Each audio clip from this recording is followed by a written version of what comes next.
Hello friends, welcome back to my channel. ಇವತ್ತು ನಾವು ಒಂದು ಸ್ಪೆಷಲ್ ಜಾಗದ ಕಡೆಗೆ ಹೋಗ್ತಾ ಇದ್ದೀವಿ. ನೀವು ಯಾವತ್ತಾದರೂ ನದಿ ಮಧ್ಯದಲ್ಲಿ 1000ಕ್ಕೂ ಹೆಚ್ಚು ಶಿವಲಿಂಗ ಇರುವಂತಹ ಪ್ಲೇಸನ್ನು ನೋಡಿದ್ದೀರಾ? ಹೌದು, ಪ್ರಕೃತಿ ಮತ್ತು ಭಕ್ತಿ ಒಂದೇ ಜಾಗದಲ್ಲಿ ಒಂದಾಗಿರುವಂತಹ ಅದ್ಭುತವಾದ ಸ್ಥಳ ಸಹಸ್ರಲಿಂಗ. ಇದು ನಮ್ಮ ಉತ್ತರ ಕನ್ನಡದ ಹೆಮ್ಮೆ ಅಂತಾನೆ ಹೇಳ್ಬೋದು. ಬನ್ನಿ ಈ ಪ್ಲೇಸ್ನ ಇವತ್ತು ಎಕ್ಸ್ಪ್ಲೋರ್ ಮಾಡೋಣ. ಇನ್ನು ಈ ಲೊಕೇಶನ್ ಬಂದು ಕರ್ನಾಟಕದ ಉತ್ತರ ಕನ್ನಡ ಜಿಲ್ಲೆಯ ಶಿರಸಿ ಹತ್ತಿರದಲ್ಲಿರುವ ಶಾಲ್ಮಲಾ ನದಿಯಲ್ಲಿ ಇರುವಂತಹದ್ದು. ಸುಮಾರು 14 ಕಿಲೋಮೀಟರ್ ದೂರದಲ್ಲಿ ಇರುವಂತಹ ಈ ಸ್ಥಳ ನದಿಯ ಮಧ್ಯದಲ್ಲೇ ಕಲ್ಲುಗಳಲ್ಲಿ ಕೆತ್ತಿದ ಸಾವಿರಾರು ಶಿವಲಿಂಗಗಳಿಂದ ಪ್ರಸಿದ್ಧವಾಗಿದೆ. ಸೊ ಇಲ್ಲಿ ಶಾಲ್ಮಲಾ ನದಿಯ ಬಂಡೆಗಳ ಮೇಲೆ ಕೆತ್ತಿರುವಂತಹ ಈ ಸಹಸ್ರ ಲಿಂಗಗಳನ್ನು ಯಾರು ಕೆತ್ತಿರಬಹುದು, ಯಾಕೆ ಕೆತ್ತಿರಬಹುದು ಎನ್ನುವಂತಹ ಕುತೂಹಲ ಮೂಡ್ತದೆ.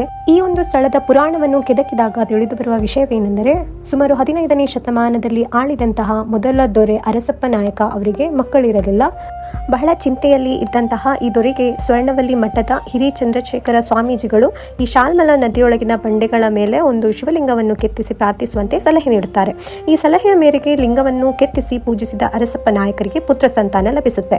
ಆ ನಂತರ ಬಂದ ಎಲ್ಲ ಸೋಂದ ಅರಸರು ತಮ್ಮ ಬಯಕೆಗೆ ಅನುಸಾರವಾಗಿ ಇಲ್ಲಿ ಲಿಂಗಗಳನ್ನು ಕೆತ್ತಿಸುತ್ತಾ ಹೋಗ್ತಾರೆ. ಹೀಗೆ ಸುಮಾರು ಅರಸರು ಹಾಗೂ ಸಾಮಾನ್ಯ ಜನರಿಂದ ಕೆತ್ತಲ್ಪಟ್ಟ ಈ ಶಿವಲಿಂಗಗಳು 1000 ಸಂಖ್ಯೆ ದಾಟುತ್ತೆ. ಆದ್ದರಿಂದಲೇ ಇಲ್ಲಿ ಈ ಜಾಗವನ್ನು ಸಹಸ್ರಲಿಂಗ ಅಂತಾನೆ ಕರೀತಾರೆ. ಇಲ್ಲಿ ಮಹಾಶಿವರಾತ್ರಿಯ ಸಮಯದಲ್ಲಿ ಸಾವಿರಾರು ಭಕ್ತರು ಭೇಟಿ ನೀಡಿ ಪೂಜೆ ಮಾಡುತ್ತಾರೆ.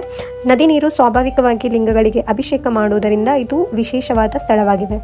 ಕೆಲವರು ಇಲ್ಲಿ ಇಚ್ಛಾಪೂರ್ತಿ ಲಿಂಗಗಳು ಎಂದು ನಂಬಿ ಪ್ರಾರ್ಥನೆಯನ್ನು ಕೂಡ ಮಾಡುತ್ತಾರೆ. ಇಲ್ಲಿ ಮಾಡಿದ ಪ್ರಾರ್ಥನೆಗಳು ನೆರವೇರುತ್ತವೆ ಎಂಬುವಂತಹದ್ದು ಭಕ್ತರ ನಂಬಿಕೆಯಾಗಿದೆ.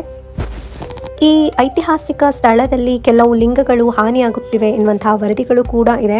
ನೀವು ನೋಡ್ಬೋದು, ಕೆಲವೊಂದು ಕಡೆಗಳಲ್ಲಿ ತುಂಬ ಗಲೀಜು ಮಾಡಿ ಹೋಗಿದ್ದಾರೆ. ಆದ್ದರಿಂದ ನಾವೆಲ್ಲರೂ ಈ ಸ್ಥಳಗಳನ್ನು ಸ್ವಚ್ಛವಾಗಿ ಇಡುವಂತಹದ್ದು ನಮ್ಮ ಜವಾಬ್ದಾರಿಯಾಗಿದೆ. ಇದು ಕೇವಲ ಮೋಜು ಮಸ್ತಿಗಾಗಿ ಇರುವಂತಹ ಜಾಗ ಅಲ್ಲ, ಇದು ಪ್ರಕೃತಿ, ಇತಿಹಾಸ ಮತ್ತು ಭಕ್ತಿ ಒಂದೇ ಜಾಗದಲ್ಲಿ ಸೇರಿರುವಂತಹ ಸ್ಥಳ ಸಹಸ್ರಲಿಂಗ.